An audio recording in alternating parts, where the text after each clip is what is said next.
오늘 우리에게 주시는 하나님의 말씀은 사무엘하 15장 24절부터 37절입니다.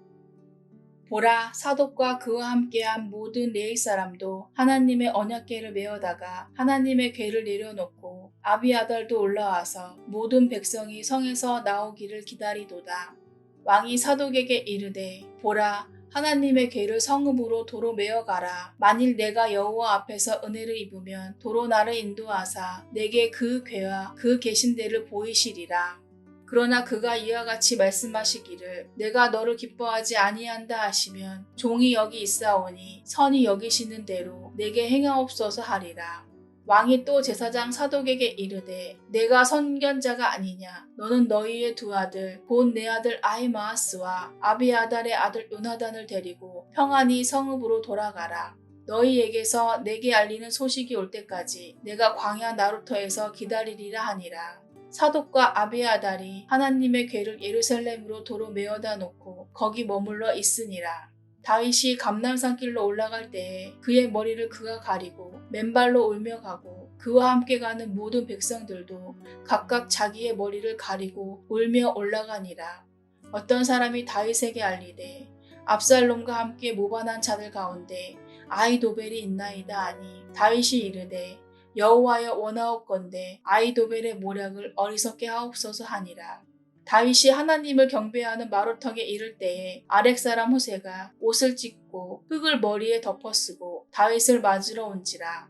다윗이 그에게 이르되 내가 만일 나와 함께 나아가면 내게 누를 끼치리라.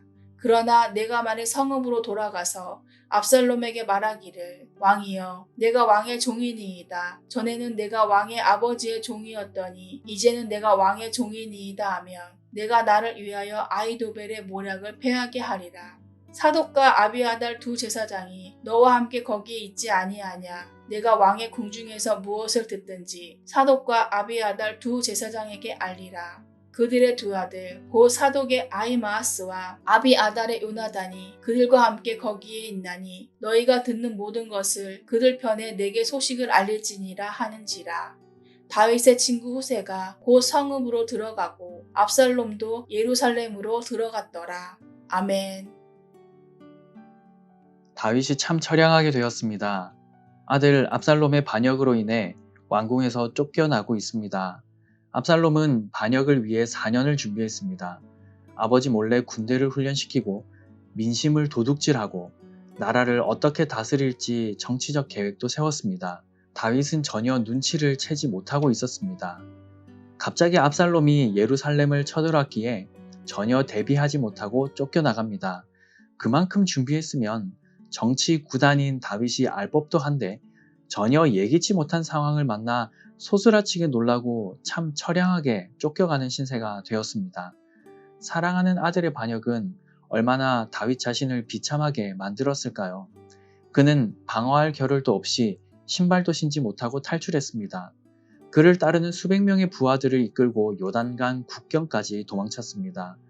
그러던 중 사독과 레위 사람들이 하나님의 궤를 가지고 나옵니다. 다른 것은 몰라도 이것만큼은 두고 갈 수 없다는 마음이지 않았을까요? 법궤는 하나님의 임재를 상징합니다. 또 법궤가 있는 곳에는 하나님의 복이 임하였습니다.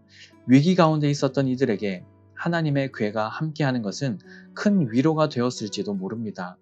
그러나 다윗 왕은 법궤를 다시 두고 오라고 명합니다. 하나님의 법궤가 함께 하느냐가 중요한 것이 아니라는 사실을 알기 때문입니다. 중요한 것은 하나님께서 뜻하신 바가 무엇인가에 있습니다. 하나님께서 누구와 함께 하시는가가 중요합니다. 만약 하나님께서 다윗 자신을 기뻐하지 않으신다면 법궤가 함께 있다는들 아무 소용이 없다는 것을 그는 알고 있었습니다. 다윗은 하나님께 살려달라고 생떼를 쓰지 않았습니다. 하나님의 뜻이라면 이 비참한 결과마저도 겸허히 받아들일 마음을 먹고 있습니다. 다윗은 법궤를 제자리에 두라는 명령과 함께 제사장들을 성읍으로 돌려보내기로 합니다. 그들을 통해 압살롬의 소식을 듣고 다음 행보를 어찌할지 결정하려는 의도입니다. 이에 사독과 아비아달은 하나님의 궤를 예루살렘의 도로 메어다 놓고 거기 머물러 있기로 합니다. 이 두 사람은 목숨 걸고 그곳을 지키고 있습니다. 한편 다윗은 감람산 길로 올라갑니다. 슬픔과 비통함이 가득한 산행입니다. 마치 예수님께서 십자가를 앞두고 올라가셨던 때가 연상됩니다. 그렇게 멀리 멀리 도망 나온 다윗에게 청천벽력 같은 소식이 전해졌습니다. 책략가 아히도벨이 압살롬과 함께 있다는 소식입니다. 아히도벨은 다윗 곁에 있었던 뛰어난 책사로 소장파의 대표성을 띠고 있었습니다. 그가 압살롬 곁에서 책사 노릇을 한다면 다윗은 지금보다 훨씬 더 위험해질 것이 뻔합니다. 이 소식을 들은 다윗은 곧바로 하나님께 기도하지요. 다윗이 기도하며 또 하나님을 경배하며 마루에 있는데 아렉 사람 후세가 옷을 찢고 흙을 머리에 덮었으며 다윗을 맞이하러 나옵니다. 그때 다윗에게 번뜩이는 아이디어가 떠올랐죠. 참으로 믿을 만한 사람인 이 후세를 압살롬에게 보내는 것입니다. 후세는 가장 영향력 있는 책사입니다. 후세와 아히도벨은 둘 다 탁월한 책사이지만 서로 의견이 자주 대립이 되었던 모양입니다. 후세의 그늘에 가려 빛을 보지 못하던 아히도벨은 이제 날개를 펼 때가 되었다고 생각했을 것입니다. 다윗은 그가 악한 계략을 펼치지 못하도록 가장 뛰어나고 노련한 책사인 후세를 보내기로 합니다. 다윗은 후세에게 내가 이전에는 다윗의 종이었으나 이제는 내 주 왕 압살롬의 종입니다 하며 그 밑으로 들어가라고 지시합니다. 그리고 그곳에는 사독과 아비아달이 있으니 그들과 함께 힘을 모으라고 명합니다. 훗날 후세는 아히도벨의 모략을 파하고 다윗의 생명을 건지게 됩니다. 하나님께서는 이런 위기 상황 속에서도 다윗에게 적절한 지혜를 주시고 신실하고 유능한 인재를 붙여주셨습니다. 하나님의 은혜가 위험천만한 광야를 걷고 있는 다윗과 함께하고 있음을 봅니다. 사랑하는 성도 여러분, 우리는 삶을 살아가면서 수많은 어려움을 만납니다. 내 힘으로 해결 가능한 작은 일부터 내 힘으로는 도저히 감당이 되지 않는 크고 무거운 일들이 수시로 일어납니다. 우린 어려움을 만나지 않길 기도하고 바랍니다. 그러나 하나님께서는 믿는 자들에게 종종 광야를 허락하십니다. 다윗은 광야를 참 많이 경험한 사람입니다. 초반에는 사울 왕에게 쫓겨서 광야 생활을 하였고 지금은 사랑하는 아들 압살롬에게 쫓겨서 광야 생활을 하게 되었습니다. 자신은 물론 사랑하고 아끼는 부하들과 가족들 모두의 목숨이 위태로운 절체절명의 위기 상황인 것까지 동일합니다. 위기의 상황에서 다윗의 대처는 빛을 발합니다. 오늘 본문에서 다윗은 어떻게 대처하고 있나요? 첫 번째, 그는 하나님의 뜻이 어디 있는지 확인하고 있습니다. 광야로의 망명길에 법궤를 가지고 온 이들에게 다시 법궤를 갖다 놓으라고 합니다. 왜냐하면 하나님께서 자신에게 은혜를 베푸실지 아니면 자신에게 벌을 내리실지 알지 못하기 때문이다 라고 말하고 있습니다. 둘째, 위기의 순간에도 하나님 경배하는 것을 잊지 않고 있습니다. 책략가 아히도벨이 압살롬에게 붙었다는 것은 청천벽력 같은 소식이었습니다. 그러나 이 상황에도 다윗은 하나님을 경배하고 있습니다. 참 하나님의 사람은 어떤 순간에도 하나님 경외하는 법을 잊지 않는 법입니다. 그러던 중에 지혜를 발휘하여 위기에 대처하지 않았습니까? 다윗은 그간 무뎌져 있었던 영적인 감각이 이번 광야 생활을 통해 다시 돌아옴을 느꼈을 것입니다. 젊은 다윗은 까닭 없는 광야길을 걸었었고 나이 많은 다윗은 자신의 과오로 인해 광야길을 걷고 있습니다. 이유가 어떻든 광야는 힘들고 위험한 곳입니다. 그러나 그 위험하고 힘든 광야에서 다윗은 하나님을 더욱 가까이 하게 됩니다. 하나님밖에 의지할 곳이 없으니 하나님만 바라보게 됩니다.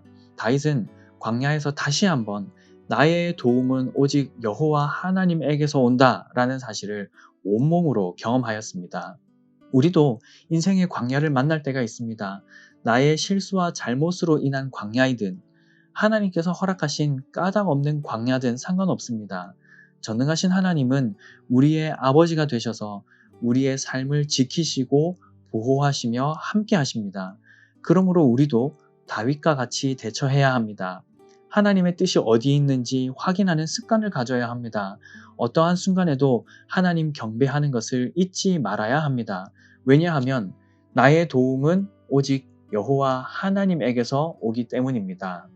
사랑하는 성도 여러분, 언제 어디서나 하나님을 의지하시기 바랍니다. 특별히 인생의 광야를 지나고 계시는 성도님이 계신다면 사랑으로 권면드립니다. 더욱 간절히 하나님을 의지하시기 바랍니다. 하나님의 뜻을 찾고 구하며 여호와 경외하기를 잊지 마시기 바랍니다. 하나님의 선한 손의 도우심과 보호하심이 주님을 의지하는 모든 분들에게 늘 함께 하시길 축복합니다. 오늘 아침에 함께 기도하실 기도 제목입니다. 먼저 말씀을 기억하며 이렇게 기도하겠습니다. 인생이라는 광야를 지나는 동안 늘 주님을 의지하며 따르게 하소서. 다음으로 다음 세대를 위해서 함께 기도하겠습니다. 다음 세대가 시냇가에 심은 나무와 같이 뿌리 내려 성령의 열매를 맺는 믿음의 세대로 자라게 하소서. 이와 같은 기도 제목으로 기도하시고 개인적인 기도 제목으로 계속 기도하시기 바랍니다.